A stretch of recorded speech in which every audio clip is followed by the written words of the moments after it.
dua kisah yang disebutkan dalam kitab Al-Hikayatu bil Mau'izin. Bertobatnya dua orang pemabuk kepada Allah Subhanahu wa taala. Di akhir surah Yusuf Allah menjelaskan bahwa laqad kana fi qasasihim, sungguh telah ada pada kisah-kisah mereka ibrah, suatu pelajaran bagi orang-orang yang berakal, bagi orang-orang yang ingin mengambil pelajaran. Jadi Al-Quran sengaja menceritakan kisah-kisah para nabi, kisah orang-orang saleh. Untuk apa? Untuk kita jadikan pelajaran, ibratan li ulil albab, bagi orang-orang yang berakal, dia menjadi bahan renungan. Jemaah sekalian yang sama berbahagia, dalam kitab Hikayatun bil Mau'izin disebutkan Haka Ibnu Qudamah Taubatu Sukranah. Ibnu Qudamah menceritakan tentang pertobatan seorang pemabuk, seorang ahli maksiat.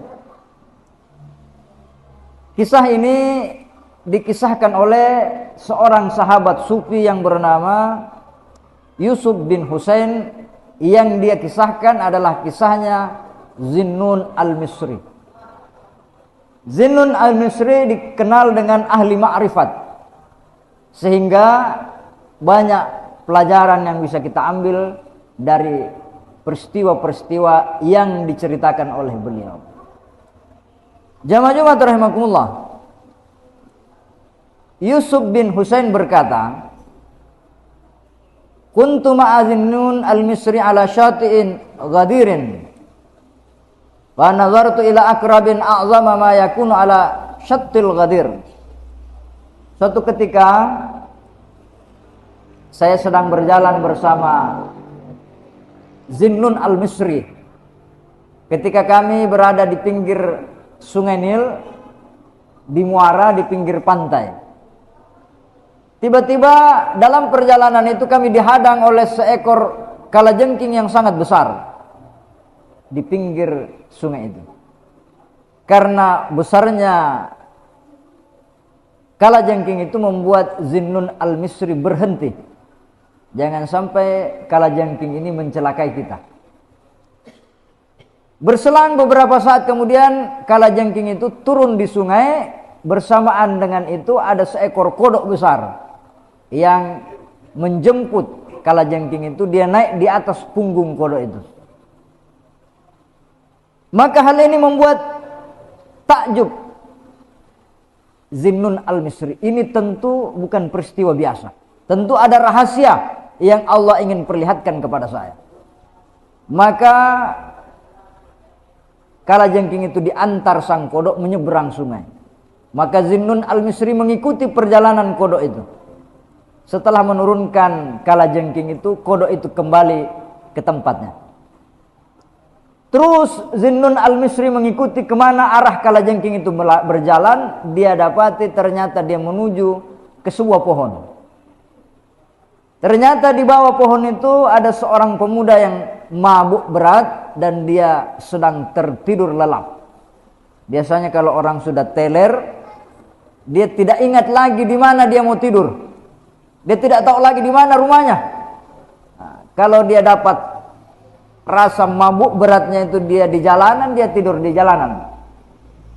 Kalau di comberan pun dia tidur di comberan. Sama dengan pemuda ini. Karena mabuk berat, tanpa terasa dia tidur di pinggir jalan di sebuah pohon. Jamaah sekalian yang sama berbahagia, dari kejauhan Zinnun al-Misri melihat ada seekor ular besar yang sudah siap untuk mematuk anak muda yang sedang tertidur lelap ini. Tiba-tiba kalajengking itu dengan sigap menangkap ular besar itu, karena kalajengking ini juga sangat besar, dan mematahkan leher ular tersebut. Kemudian ular itu kalajengking itu kembali ke tempatnya. Jamaah sekalian yang sama berbahagia, Zinnun al-Misri mendekati pemuda itu. Wahai anak muda, siapakah engkau? Sehingga begitu hebatnya pertolongan Allah, penjagaan Allah, Allah kirimkan kalajengking diantar sang kodok untuk menjauhkanmu dari mara bahaya seekor ular. Siapakah engkau? Apa amalanmu? Namanya orang mabuk, dia bangun, dia bilang, apa ini? Siapa anda? Dia bilang, kamu siapa? Engkau sudah diselamatkan oleh Allah dari bahaya yang luar biasa. Apa amalanmu? Anak muda itu mengatakan, saya hanyalah seorang pemabuk. Jamaah sekalian yang sama berbahagia, maka Zinnun al-Misri berkata kepada pemuda itu, tidakkah engkau malu kepada Allah Subhanahu wa ta'ala, yang meskipun engkau ahli maksiat, meskipun engkau jauh dari Allah, tapi Allah tetap menyayangimu, Allah tetap memberikan perlindungan kepadamu. Jamaah sekalian yang sama berbahagia, sejak lahir sampai sekarang sudah berapa banyak kesalahan-kesalahan, maksiat-maksiat yang kita lakukan, tapi Allah tidak pernah berhenti memberikan rahmatnya, perlindungannya, pertolongannya sampai saat ini. Maka hendaknya malulah kita kepada Allah dengan mengurangi sedikit demi sedikit hal-hal yang kurang, yang perlu ditambahi kita perbaiki sedikit demi sedikit.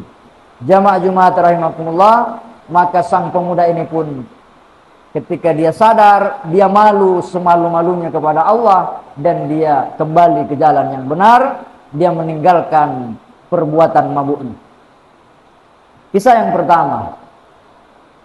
Kisah yang kedua, ada seorang ulama sufi yang sangat terkenal yang namanya sering kita dengar. Namanya adalah Malik bin Dinar. Malik bin Dinar ini ditanya, Ruya an Malik ibni Dinar annahu su'ila an sababi taubati. Suatu ketika Malik bin Dinar ditanya apa sebabnya sehingga dia bertaubat dari maksiatnya. Tiap malam kerjanya mabuk, tiap malam kerjanya maksiat, memeras orang, mengambil paksa hartanya orang, dan dia tidak pernah berhenti dari mabuknya. Maka beliau bercerita, kuntu syartiyan, saya orang yang suka memeras orang. Wa kuntu munhamika, aku adalah ahli maksiat, munhamikan ala syurbil khamri. Summa innani ishtaraitu jariyatan. Suatu ketika, kata Malik bin Dinar, di masa muda saya, setelah saya capek maksiat, saya ingin berubah, maka saya menikah. Setelah menikah, alhamdulillah, kata Malik bin Dinar, saya diberikan seorang anak perempuan. Saya sangat menyayangi anak perempuan saya ini. Semakin hari semakin cintalah saya kepada anak saya. Ketika berusia 1 tahun, masuk 2 tahun, setiap saya minum khamar, anak ini selalu mendekatiku dan mengambil gelas yang ada di tanganku. Semakin sayanglah saya kepada anak saya ini, maka berkuranglah maksiat saya. Akan tetapi setelah berusia 3 tahun, anak ini dipanggil oleh Allah meninggal dunia, maka hancurlah hati saya, maka saya kembali terjun ke dalam maksiat, mabuk siang dan malam. Akan tetapi kata Malik bin Dinar, pada suatu malam Jumat, bulan Sya'ban, saya bermimpi dunia kiamat. Ketika dunia kiamat, manusia dikumpulkan di padang mahsyar. Dalam mimpi saya melihat diri saya digiring menuju api neraka. Ketika saya digiring ke sana, saya lihat ada seekor ular hitam besar ingin menelan saya. Saya berlari meninggalkan ular besar itu. Akan tetapi ular itu selalu mengejar saya. Ketika saya berlari, saya bertemu dengan orang tua yang sudah renta. Saya berkata, wahai orang tua, orang baik hati, tolonglah saya, selamatkan saya dari ular ini. Apa kata orang tua itu? Minta maaf nak, saya tidak bisa menolongmu. Ular ini terlalu besar dan saya terlalu lemah. Orang tua itu berkata, larilah ke sana, mudah-mudahan engkau selamat. Saya berlari keliling ke sana kemari, tidak ada yang bisa menyelamatkan saya. Saya kembali kepada orang tua itu bertanya, tolonglah saya dari ular besar ini. Apa kata orang tua itu? Naiklah ke gunung itu, mudah-mudahan di sana engkau mendapatkan pertolongan. Ada gunung yang tinggi, saya naik di sana, tiba-tiba saya berjumpa dengan anak saya yang meninggal di usia 3 tahun itu. Dia panggil saya, dia ambil tangan saya dan dia menghalau ular itu pergi meninggalkan saya. Jamaah Jumat rahimakumullah. Kemudian saya bertanya kepada anak saya, kenapa engkau bisa berada di sini? Anak itu berkata, beginilah semua anak-anak yang meninggal sebelum akil balik, dia berada di sebuah tempat. Dia menunggu kedatangan orang tuanya yang ikhlas dengan kematiannya akan membantunya memberi syafaat kepadanya. Kemudian saya bertanya kepada anak perempuan saya itu, siapa ular yang ingin memakan saya itu? Anak itu berkata, itulah dosa-dosamu.